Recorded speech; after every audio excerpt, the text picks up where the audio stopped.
when I started working on women's history about 30 years ago, the field did not exist. It was not recognized. People didn't think that women had a history worth knowing. The professors that taught me thought it was an exotic specialty, that I was wasting my talents pursuing it.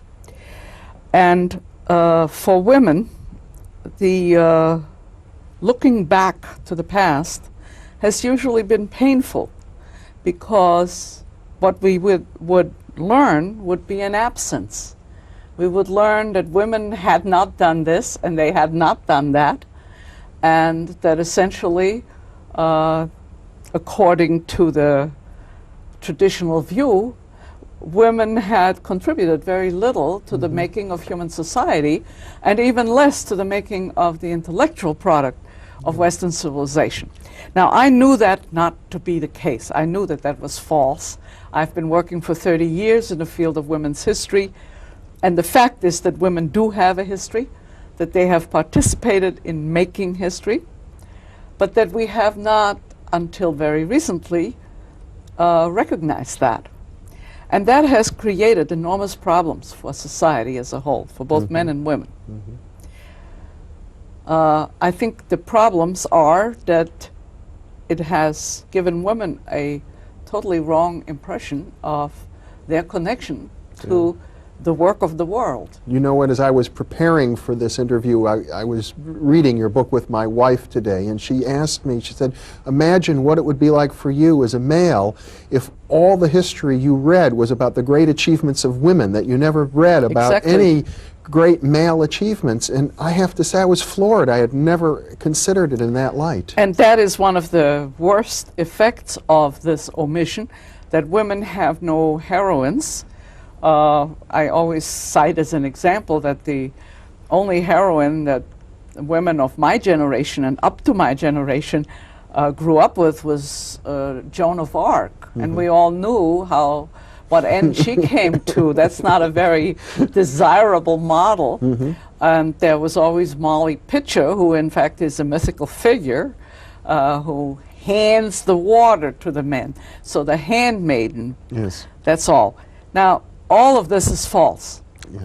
The record is wrong that we have handed down. And let me just say a word to the comment you just made about your wife. The effect on men has been very bad too, of the omission of women's history, because men have been given the impression that they're much more important in the world than they actually are. And that's not a good way to become a human being. It has fostered illusions of grandeur in every man that are unwarranted. If you can think as a man that everything great in the world and in civilization was created by men, then naturally you have to look down on women. And naturally you have to have different aspirations for your sons and for your daughters. And I don't think that's good for men either. So it was that problem that concerned me when I undertook the research for these two books. And certainly there are many groups of people who have been oppressed throughout human history, but the fundamental division of the human race between men and women, and the oppression, the neglect of women that occurs across all cultures and all levels of society is very, very deep. And in your work you point out that it goes to the very earliest beginnings of history itself. Well, you see, I asked myself the question, which I think most women ask themselves sometimes in their lives: how come that we did not even know that we were subordinated for such a long time?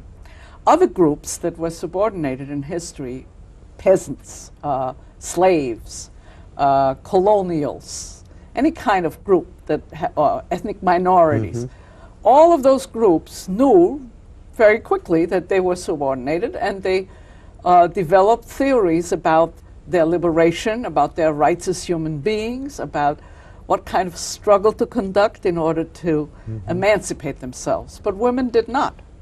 And so that was the question that I really wanted to explore.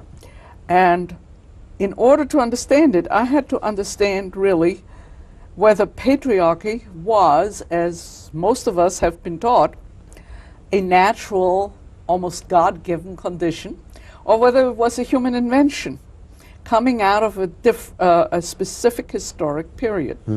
Well, in Creation of Patriarchy, I think I show that it was indeed a human invention. It was created by human beings. It was created by men and women at a certain given point in the historical development of the human race. It was probably appropriate as a solution for the problems of that time, which was the Bronze Age. But it's no longer appropriate. All right? And the reason we find it so hard to, and we have found it so hard to understand it and to combat it, is that it was institutionalized before Western civilization, really, as we know it, was, so to speak, invented. And the process of creating patriarchy was really well completed by the time that the idea systems of Western civilization were formed. Long before the Bible was written. Exactly. Long before Greek philosophy. Greek philosophy, Greek science, and the Bible are the mainstays of the idea systems on which Western civilization is founded, and which pretend or assert that they explain the world to us, right? These systems all took the subordination of women for granted because at the time they were created, that subordination had already been completed.